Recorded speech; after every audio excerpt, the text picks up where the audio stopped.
Hey all, Tom Moran here from Tom's Big Spiders. For this episode, we're going to be rehousing my Pamphobeteus species, Araña Pollito, or the chicken spider, but also at the same time, I'm going to give my basic husbandry tips for all Pamphobeteus species. I've kept 3 so far. They're pretty much kept identically across the board.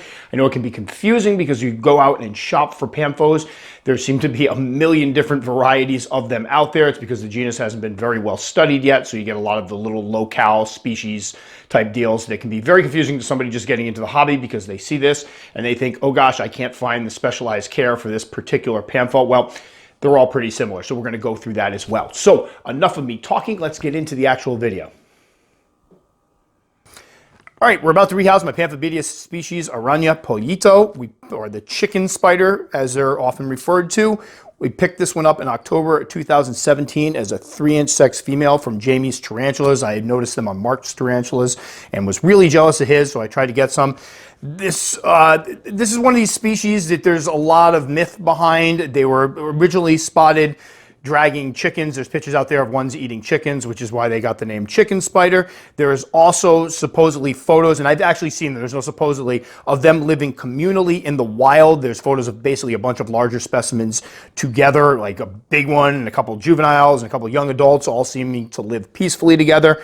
Now, as far as whether or not this is the actual chicken spider, I am not sure. I mean, it's one of those deals where a lot of people are selling ones that say chicken spider on them. Some people think they are just regular Pamphobeteus antinus.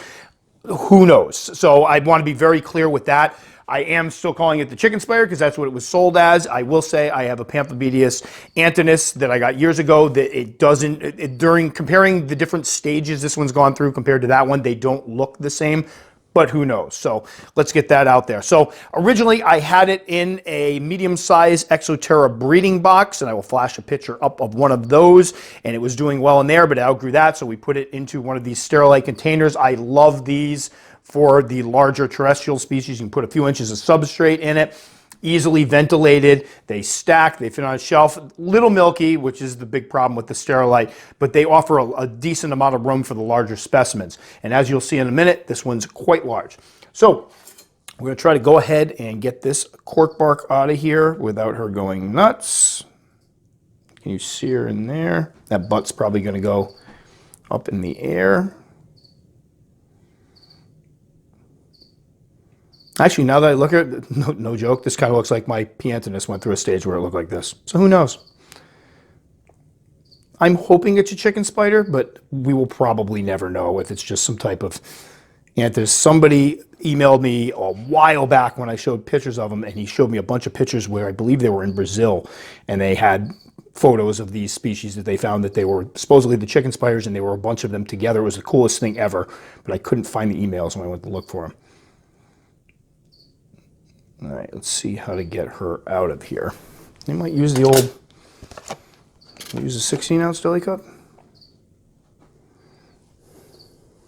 Haven't used one of these in a while.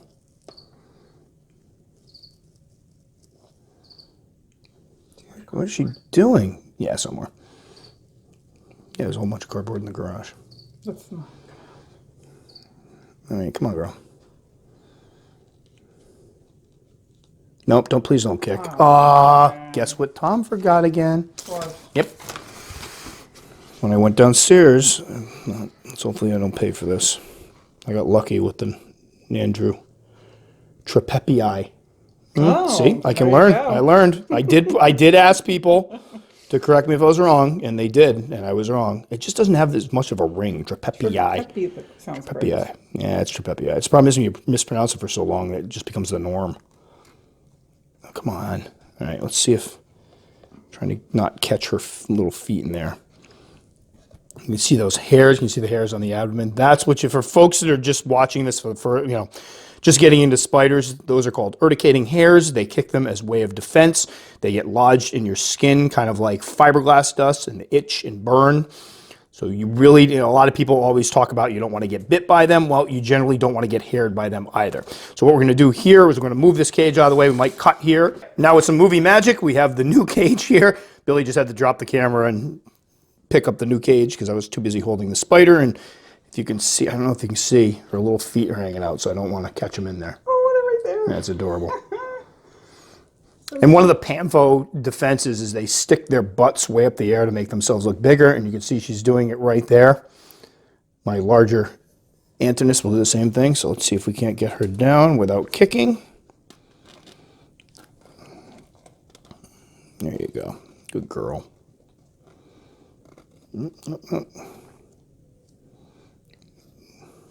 Something humbling when they're so gentle. Like, all right, makes her look foot claws out in here. All right, so let Billy get some footage of that. All right, so what we have her set up in here is one of the primal cages, acrylic enclosures. Really like the looks of these, and these beefy ones here, I believe, are 16 by 12 by 10, so a lot of space. I believe it's actually larger than like the surface area of a 10-gallon tank if you use a 10-gallon fish tank, because obviously those are a little taller and more narrow, so a lot of floor space in them. All right, so we did give her room to burrow in here, and as you can see in her other container, she did use her hide. My Antinous will also use its hide, so we want to give him that opportunity. We have BioDude substrate, although cocoa fiber, topsoil, peat, a mixture of any of those with some vermiculite, with some sphagnum, whatever you want to use will work. I just like the BioDude stuff, and I've been buying a lot of it. We put in some sphagnum moss in here because it looks pretty and holds on to moisture. We have leaf litter because I like the way it looks. Nice big water dish. Now, as far as care for these guys, with slings, Pamphos, it's pretty much the same across the board. With slings, you want to start them in something a little bigger because they're going to put on size quickly, so a 16-ounce deli cup or so might be the way to go. You want to start them with moist substrate, keep the substrate moist, expect them to burrow. All of the ones I've had, my Antinous, my Species Duran, and my chicken spider here, have all done some burrowing. They will usually outgrow the burrowing once they hit around the 4 or 5 inch mark. Although I've talked to people that have given them big enclosures with deep substrate and they've continued to burrow even into adulthood. They are fast growers. I actually just did a list of my fastest growing tarantulas for my podcast, and I was going to do a YouTube video of it as well, and I actually forgot to include a Pamphobeteus species, which was an oversight on my part, but they do grow rather quickly. They eat like machines. They have huge takedowns. They'll take down usually prey items that are just as big as they are. This one, I believe, went from 3 inches to about, right now, I think it's about the 7-inch mark over the course of 3 years or so. So I didn't obviously have it as a sling, but I will tell you my Pamphobeteus Durans, when I picked them up as slings, put on size very quickly and hit like the 4-inch mark within a year, which I consider to be really good growth rate. Feeding wise, this one gets a few crickets every week or so. As far as feeding schedules are concerned, pick a feeding schedule that works for you. I know people that feed theirs, bi-weekly, which is a pretty aggressive feeding schedule. A lot of people feed them weekly. Some people feed them every 2 weeks or so. And some people feed them once a month. It really doesn't matter. Pick a schedule that works for you. If you're feeding them larger meals at a time, you can probably feed them less often. Now, as temperatures are concerned, always in the low 70s or so in the winter time, sometimes mid 70s as the heat really kicks on. And in the summertime, it's usually upper 70s to sometimes even 80, 82 degrees on a rare occasion. So obviously, again, Araña Pollito, I will continue to call it the chicken spider, but we'll see what it looks like as it puts on some size, although it's very difficult to identify spiders just by looking at them.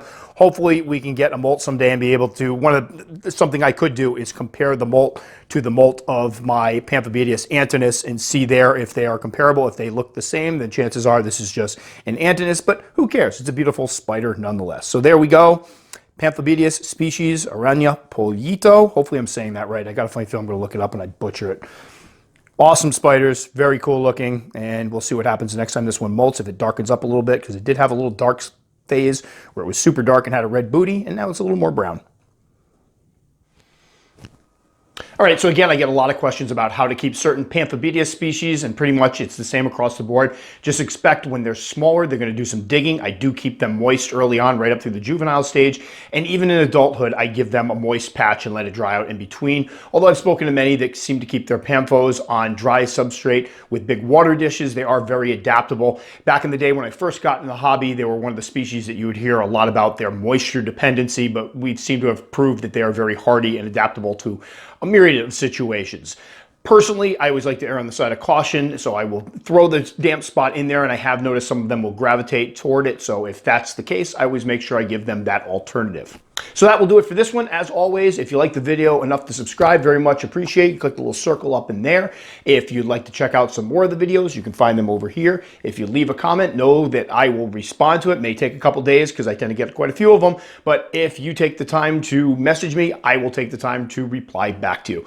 That'll do it for this one. Stay safe, guys. We'll catch you all next time.